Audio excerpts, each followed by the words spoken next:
Static and dynamic system. इसमें हम देखेंगे कि हम कैसे किसी सिस्टम के आउटपुट इक्वेशन को या ट्रांसफर फंक्शन को आइडेंटिफाई कर सकें कि whether it is belonging to static system और डायनामिक सिस्टम। ठीक है, सो सबसे पहले हम समझते हैं कि व्हाट इज स्टैटिक सिस्टम। ठीक है, स्टैटिक सिस्टम वो सिस्टम होते हैं जिनके आउटपुट इनपुट के सिर्फ और सिर्फ प्रेजेंट स्टेट पे डिपेंडेंट। मींस अगर हम स्टैटिक सिस्टम की बात करें तो सिर्फ इनपुट के प्रेजेंट स्टेट पे डिपेंड करेंगे, प्रेजेंट स्टेट ऑफ इनपुट। ठीक है, इस पे ये डिपेंड करेंगे, depends on present state of input. ठीक है, एंड अगर डायनामिक सिस्टम की बात करें तो डायनामिक सिस्टम क्या कहलाता है? Depends on present, past and future state of input। ठीक है, इनपुट। सो हमने सिस्टम के डेफिनेशन को देखा। स्टैटिक सिस्टम क्या है? अगर किसी सिस्टम के कैरेक्टरिस्टिक में आउटपुट इक्वेशन इनपुट के सिर्फ प्रेजेंट स्टेट पर डिपेंड कर रहा है तो वो स्टैटिक है। अगर पास्ट और प्रेजेंट और फ्यूचर और past present future means present के अलावा और भी किसी पे अगर वैरी कर रहा है तो उसे हम क्या कहेंगे? Dynamic system. ठीक है, अब स्टैटिक सिस्टम में अगर हम देखें तो ये किस पे डिपेंड करता है? सिर्फ प्रेजेंट स्टेट पे, और प्रेजेंट स्टेट के लिए ना हमें फ्यूचर की वैल्यू चाहिए ना हमें पास्ट की वैल्यू चाहिए, यानी हमें कोई पहले से इंफॉर्मेशन नहीं चाहिए, और पहले से कोई इंफॉर्मेशन नहीं चाहिए तो मेमोरी की रिक्वायरमेंट नहीं होगी। यानी स्टैटिक सिस्टम क्या होते हैं? मेमोरी लेस होते हैं, whether dynamic system must be with memory.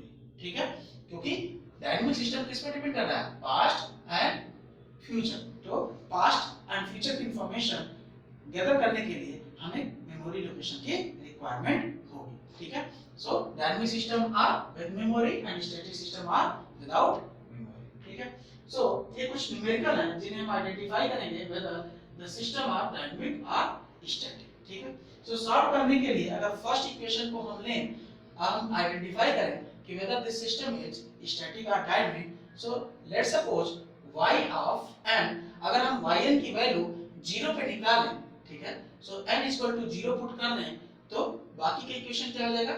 x of 0 plus x of minus 1, 0 minus 1 minus 1। so हम इस सिस्टम को ध्यान से देखें तो 0 रखने पे यानी 0 स्टेट का आउटपुट पाने के लिए 0 state input as well as input के पास्ट स्टेट की इंफॉर्मेशन भी होनी चाहिए at -1। so as the output of this characteristic equation depends upon the present and past information of the output, so the system will be known as dynamic system।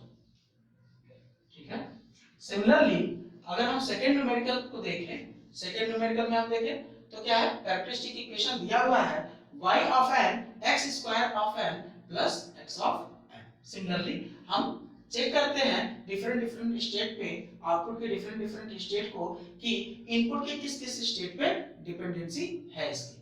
y of 0 पे देखें तो y of 0 पे अगर हम करें n equal to 0 put करें तो x square of 0 plus x of 0। ठीक है, सो अगर हम यहाँ पे देखें तो यहाँ पे 0 स्टेट पे आउटपुट की वैल्यू इनपुट के प्रेजेंट स्टेट पे, और यहाँ भी इनपुट के प्रेजेंट स्टेट पे। यहाँ पे इनपुट के प्रेजेंट स्टेट का क्या है? स्क्वायर है, और यहाँ पे क्या है? इनपुट की प्रेजेंट स्टेट की वैल्यू एज इट इज दी हुई है।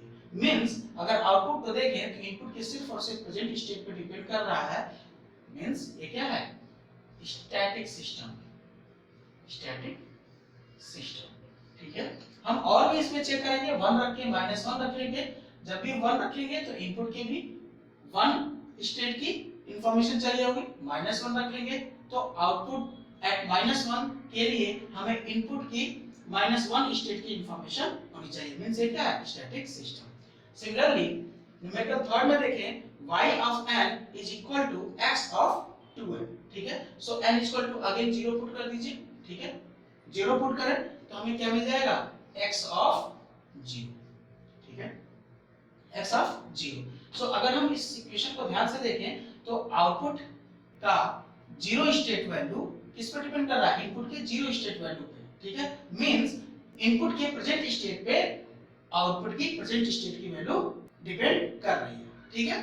बट अगर हम n की वैल्यू कुछ अलग रखें, लाइक लेट सपोज -1, ठीक है, तो यहाँ पे क्या हो जाएगा, x ऑफ -2, ठीक है।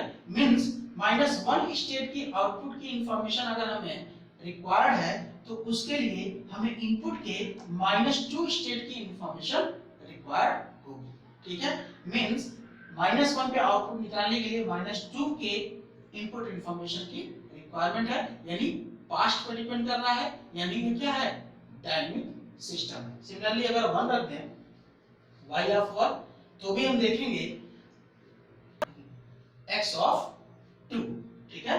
सो x ऑफ 2 अगर हम देखें तो y ऑफ 1 स्टेट की आउटपुट इंफॉर्मेशन के लिए इनपुट के सेकंड स्टेट की इंफॉर्मेशन रिक्वायर्ड होगी, यानी यहाँ पे आउटपुट इसके फ्यूचर वैल्यू पे डिपेंड कर रहा है, ठीक है। सो ये क्या है, एक डायनेमिक सिस्टम,